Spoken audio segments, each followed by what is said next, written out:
Et on commence à avoir les appels des gens qui cherchent leurs proches, en fait.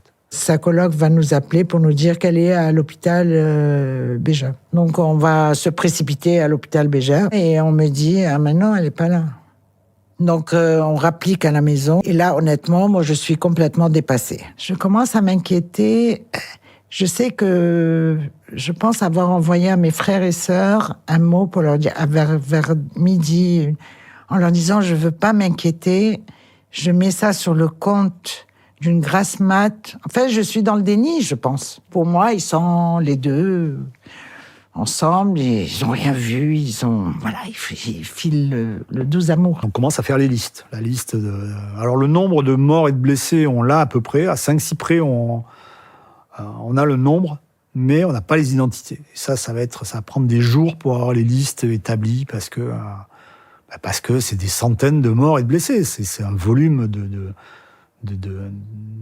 destruction d'humains qui est calamiteuse, qui est énorme. Jean-François, mon mari, va recevoir un appel de la famille de Romain pour dire que Romain est sur les... Ils ont reçu un appel pour avertir que Romain était décédé.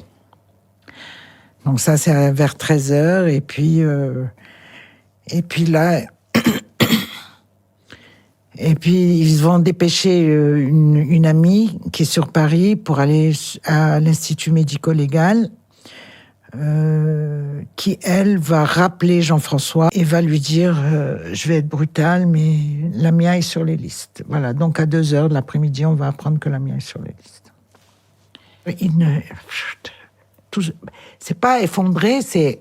Moi, perso, c'est comme si ma tête était partie là-haut et que je regardais en bas. Voilà. Donc là, on apprend qu'elle est décédée à la Belle Équipe, parce que pour moi, elle est peut-être dans la rue, elle marchait. C'est à la Belle Équipe. Voilà.